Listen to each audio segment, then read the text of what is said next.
If your data is locked up, the power of your data is also locked up. Don't worry though, we're here to help. Data is the core of all of our businesses. It's the building block of our AI future. But let's face it, AI only works for you if your data works for you. So today, we're going to talk through the challenges you are probably facing and show you how to bring your data together with Salesforce Data Cloud from any source and use it to enhance every customer interaction. Now, let's get started. AI without data doesn't mean anything. Trust was the most important thing. I needed a trusted source to secure my data, and Data Cloud was the perfect product.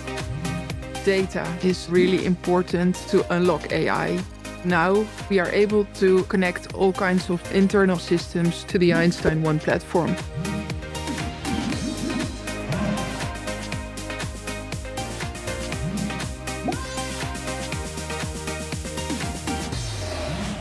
Desiree, welcome. Thank you. It's so great to have you here. Thank you for having me. Of course. So it just seems like yesterday, this whole conversation around generative AI just like popped up on the scene. Yes. And everybody's been buzzing about it. I know, I agree. So I would love to learn, what are the conversations that you're having with some of our customers and where are they in this journey? You know, I will never forget November 30th, 2022. That was the day that ChatGPT came out. Yes. And the reason why is because it was the first time that all of us in the world could actually play with AI. Yeah. And since then, every business has been trying to figure out, okay, now that I have this technology, how can I bring this within my own organization? Right. And so it really started out with a conversation of like, what if, to now, how do I bring this into my company, right? For sure. The one thing that's super important though, either it be predictive or generative AI, it's really around the data that you bring in. The quality of that data has to be really, really valuable for every company that you're out there today, right? 100%, yep. So what we've been seeing is this big transformation where they want to take advantage of the data, but more importantly, that they can actually do something with the data. Yeah. That's the unlock right now. Well, we've heard a lot about AI. Yes. We know that AI and data go together. Yes. Data is now becoming this very huge topic. Yeah. It is this buzzword, and I think a lot of people are really excited about it. Yes. But they're also like, oh, shoot. Yes, I know. So what has the focus been for enterprise? And how are companies thinking about data today? What challenges are they facing as it pertains to this big concept of data? Yeah, a lot of enterprises right now, because there's so many different data sources, it's emerging on a constant basis. Yeah. And so what they're really trying to figure out is like, how do they actually organize this? How do they actually do something with it, right?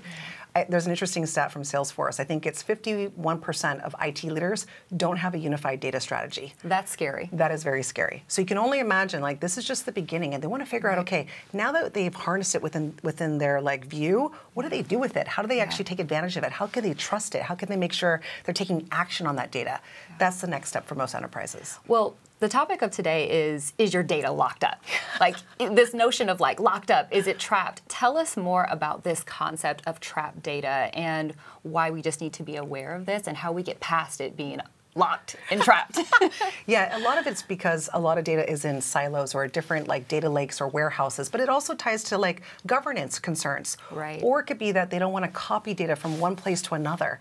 So people are trying to figure out, okay, how do I have a centralized, unified view of all this data that lives in different places within my organization, but that they can actually do something with it? And that it's secure, right? Yes, security is a very important vector for all of this as well. Of course. Yeah. So how are companies coming to Salesforce for help? Yeah. Do we have the answers? We do have the answers. Tell us more. The big answer is around Data Cloud. And I think that's what's this like lock with everybody today. So number one, a lot of companies have already invested, as I said, in other systems, data lakes, warehouses, telemetry data, website data, you name it basically. Yeah. And the whole idea of it is that Data Cloud can now bring a unified view with your customer profile. And when you see that view, you can now do something with that information, right? So either you're saying, oh, I love the example, like I'm a marketer, right? And you know, I go to a website, I'm looking at, perusing at a bunch of stuff, and then I also want to see what my history of what I've purchased with, before. Imagine that you can now send an automatic email saying, hey, here is a 10% coupon. I know you like, makeup in this color or whatever it may be, right? It tells a story. It does tell a story. And so the whole idea of this is that it does this with a very seamless way of doing it without having to go look at all these different databases for this information to bring it all together. Well, we've heard so much about data. We know that Salesforce is not the first company to ever talk about data. Right. But I'm curious to know, as it pertains to Data Cloud in particular, how is it different from other approaches that are out there in the market? The thing that I think is one of the smartest things that Salesforce did from 25 years ago when they first started the company, they invested in metadata. And people go, what is metadata? I know we've heard so much about metadata. Tap into that. Yes, it's data on data. I know that sounds like a crazy concept, but the idea of it is that, let's say contacts is an example, right? There's different layers of contacts. It's the name, it's the last name, it's the address, it's your email, whatever it may be, right? And so it's just making sure that everyone has an understanding of what that layers are so that you can actually pull it when you're actually asking questions or that it has context to the information that you're basically looking for. Right. And really tells, again, that whole story of who the customer is. That's right. Well, this has been such a great conversation, Desiree. Thank you so much for joining us. And you're not going anywhere. No, I'm not going anywhere. Okay, you have to stick around because we have a live Q&A coming up very soon. Definitely. Well, next up, let's see Data Cloud in action with a demo led by my colleague, Stefan Chandler Garcia, who has some really exciting features to share with us. Thank you, Shalaya. I'm Stefan Chandler Garcia, the Director of Strategic Content for Audience Relations here at Salesforce. I'd like to double-click on some of the amazing innovation that's possible thanks to Data Cloud. We're going to start out here within Salesforce. This contact record has lots of rich information about a customer, as well as all of the CRM-related data like their activities, cases, and opportunities. While this is very powerful for interacting and tracking engagements with your customers, this isn't truly a complete view of a customer. Most businesses have vast amounts of trapped data throughout their application landscape, and I want you to think about how that trapped data could help you close cases faster and create a better experience for your customers. With Data Cloud, you can integrate and harmonize data from all over your enterprise. You can create data streams that are used to connect data from anywhere, whether that be Salesforce applications like Marketing Cloud and Commerce, many other data sources like AWS, Adobe, Amazon, and Snowflake, or using one of our hundreds of connectors with MuleSoft. All of this data can be used throughout Einstein 1 and powered by the metadata framework that you know and love.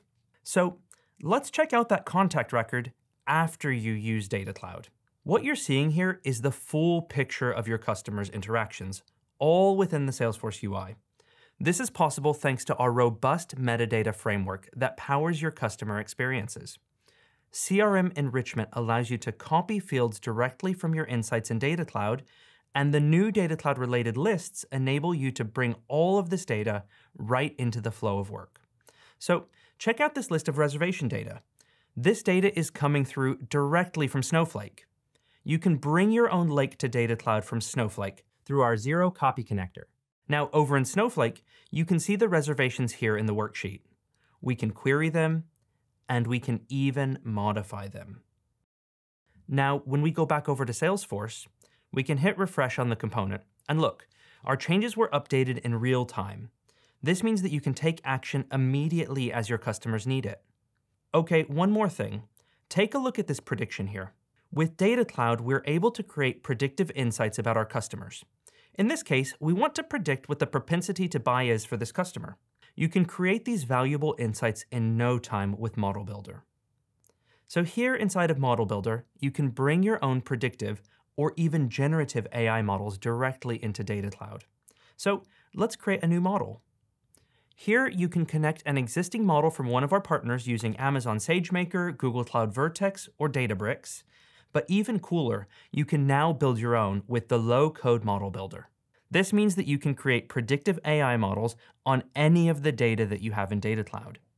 Here is that propensity to buy model that we showed a moment ago. You can see that this model has a 91% accuracy rate for predicting the booking outcome. It uses data about the customer's engagements to show us how. You can see here that when a customer is traveling with their family, they are much more likely to book. This is all great data to present and analyze, but I want to show you how you can activate it. So let's head over to Flow. Data Cloud is integrated with Einstein 1. This means that you can use a prediction to trigger a flow. This flow even uses AI to help us generate a personalized SMS. Let's check it out. We've been able to just trigger this SMS. We just saw what happens when you bring data together with predictive AI to help us connect with our customers at the right time and with hyper-personalized content, all thanks to the power of Data Cloud and Einstein 1.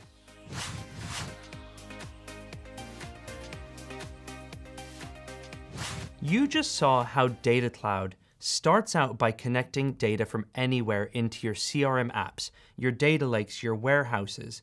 All of that data is then harmonized and mapped to a common data model that creates a single view of the customer. You can treat this unified profile like any other Salesforce object. With a vector database built in, you can also bring in unstructured data to Data Cloud. Think emails, social media replies, knowledge articles, cases. These can all be indexed and searched so that you have an even richer view of your customer. Once all of that data is ingested, you can activate that data across any CRM app. This means real-time insights, real-time actions, real-time automations, and even real-time personalization. Now you can see why our customers are so excited about Data Cloud and the Einstein 1 platform. Our product and engineering teams have been hard at work to bring this to life, so let me walk you through some of our latest innovations. Data Spaces is now GA. With Data Spaces, customers can logically segregate data, metadata, and processes for departmental, regulatory, and compliance needs. Model Builder is now GA. Customers can choose an LLM or build an AI model based on the job to be done. Model Builder is a no-code, low-code, and pro-code way for companies to build their own predictive AI models trained on their Data Cloud data.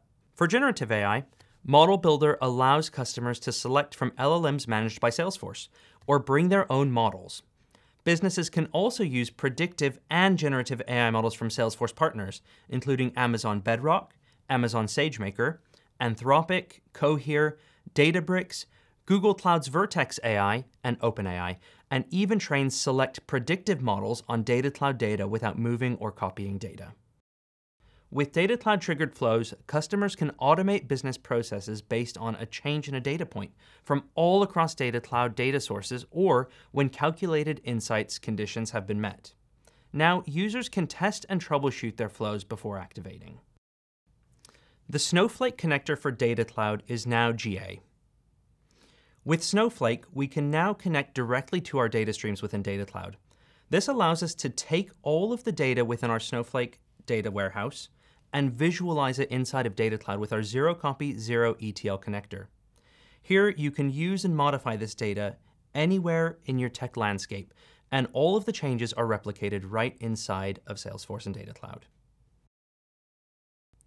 And don't just take our word for it. Let's hear from Heathrow Airport's platform architect, Spero Blassoples. He sat down with Salesforce's AVP of Data Cloud, James Bishop, to share how Data Cloud has revolutionized their business.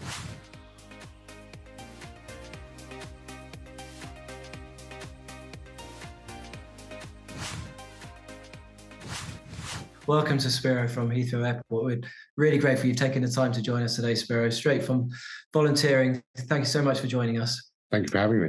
Tell us a little bit about Heathrow and about your team and the way in which you operate. So I sit within commercial and digital team within Heathrow. I'm the architect for that team. As you can imagine, Heathrow is a very wide and varied business. We have 80 million passengers a year. On average, 70,000 people come to work at Heathrow every single day. So my team is responsible for the commercial revenue and a lot of the passenger-facing digital activity at Heathrow. 80 million passengers, wow. So as a long-time Marketing Cloud customer, and we've done a lot of business together in the past, you'd originally invested in the Marketing Cloud and then moved on to make an additional investment with Salesforce's new Data Cloud product. I just wonder if you could tell us a little bit about the reasons behind that investment and the problems that you were trying to solve. Yeah, of course. I think with our Marketing Cloud implementation, with the Data Cloud and our big investment in Salesforce, we saw a massive success of 30% increase in digital revenue through personalization. And with the Data Cloud enhancements for real time. We really wanted to take it to the next level. So building on top of the data that we'd already collected in the classical marketing from our e-commerce channels, our award channels, and our Wi-Fi logins, we've seen a 30% uplift using personalization with that data to add digital revenue.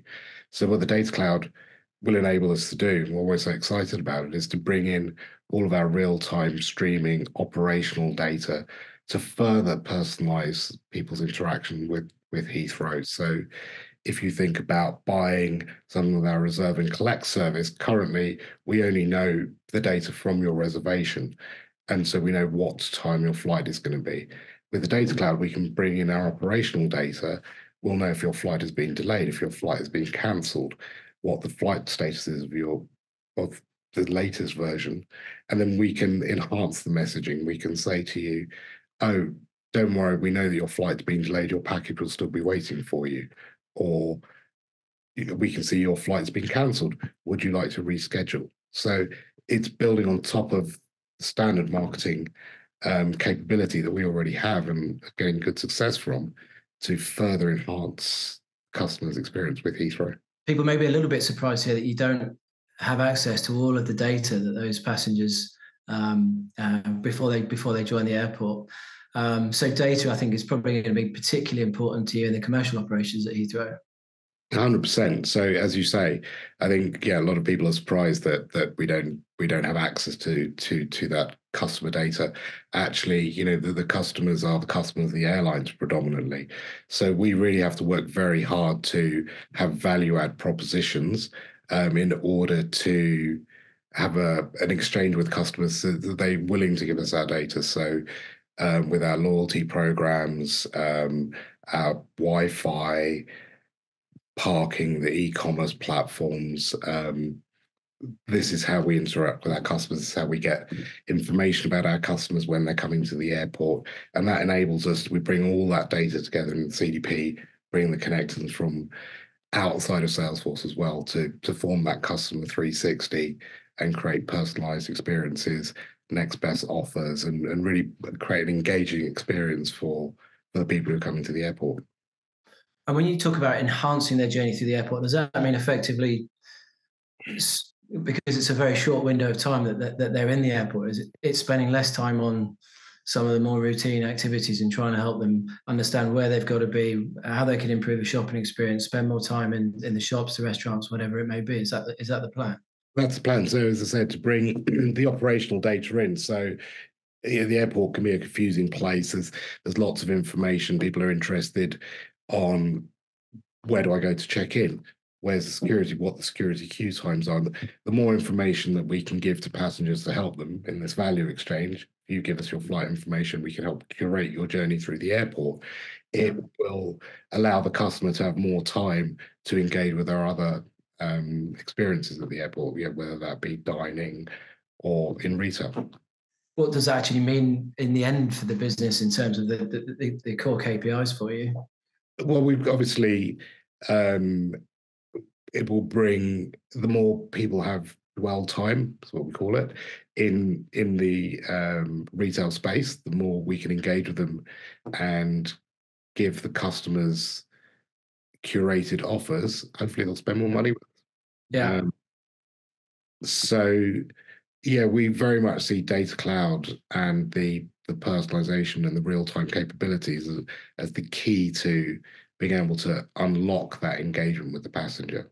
Yeah. And do you track the sort of the net promoter score type element of their experience in, obviously there's a commercial element to potentially spending more in the dining and the retail experiences, but do you track the net promoter score, that the overall experience in the airport? Yes, we do. And actually, one of the big benefits with our digital program is that we find that if a customer has interacted with us on a digital basis, they have a much better customer satisfaction score than if they don't interact with the physical elements of the airport, if you will. So proud to say that our digital experience really does improve the customers' experiences at Heathrow. Yeah.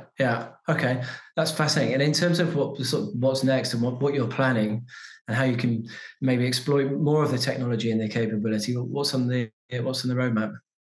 So the new exciting thing on the moment, as everybody probably knows, is around AI. So what opportunities do we have to exploit AI and bring efficiencies both to the operation, but also better experience for our customers? So we are very shortly going to be introducing Service GPT, but that will help our contact center agents. Really, we have the chatbot, we have these interaction channels, and so in phase one, we'll be using the AI to understand what the customer's asking for and prompt responses initially back to a service agent and then back to the customer. So based on the knowledge, based on the data that we have in Salesforce and Data Cloud, to power those AI responses back to the customers. Well, just want to thank you once again for joining us, Spero. Thanks for giving us your time this afternoon. And we look forward to doing more together with Data Cloud. Thank you very much. It's been a pleasure. Looking forward to it. Cheers. Thank you. Our many thanks to Spero for sharing Heathrow's story. 30% increase in first-party data capture. How impressive is that?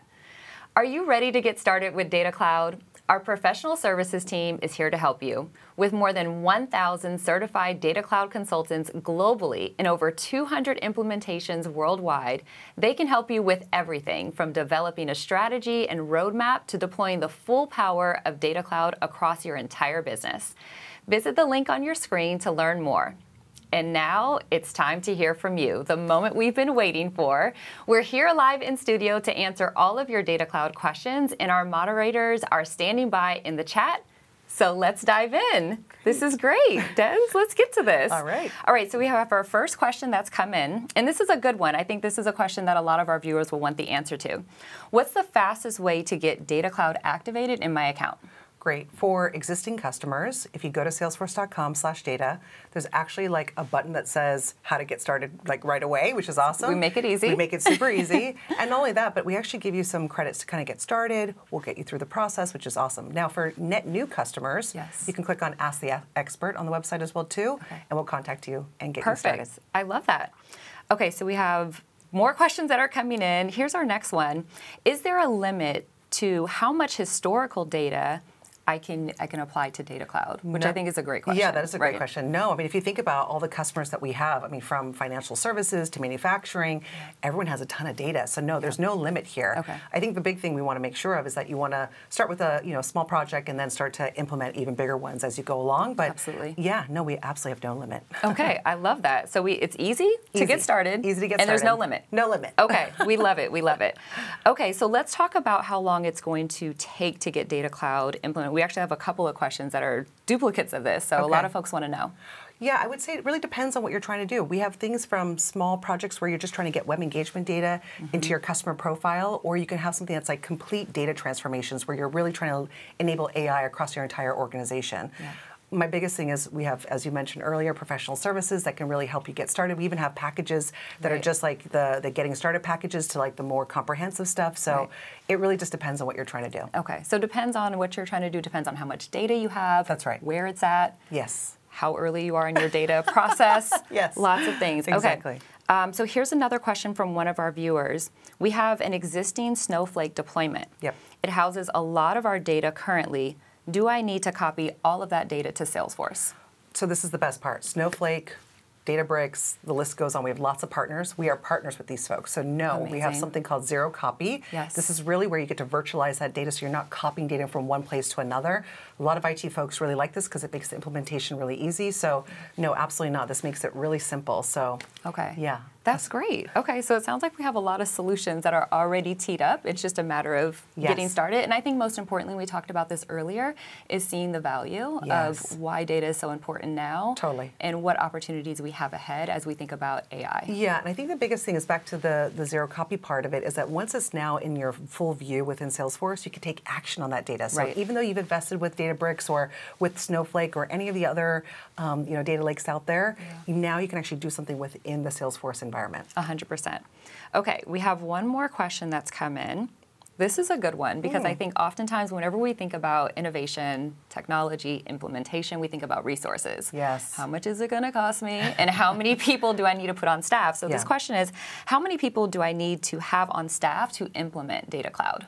You know, it's interesting. Well, first of all, we have such amazing resources at our disposal with Trailhead, and if anyone has not taken advantage of this, please do. It's one of the best resources I've seen out there, and you can get really started with Data Cloud ASAP and learn how it all works. Right. But for all of our existing admins and developers, they can actually go in there and learn how, because it's already native onto the Einstein 1 platform, they can get access to this and learn how it works for them. So that's the number one thing I would say. So it's becoming a trailblazer, yeah, right? Becoming exactly. a trailblazer, Yes. learning, getting educated. And I think it really does tie back to how much data are we talking? That's right. What's the scope of the project? Are we trying to bite off more than we can chew, or are we really going to phase this out? Right. And really utilizing many of the free and available resources that Salesforce has so that trailblazers can get to work to solve for the solutions. Exactly. Yeah. To learn more about Data Cloud, click the link on screen. Thank you so much for watching, and we'll see you next time.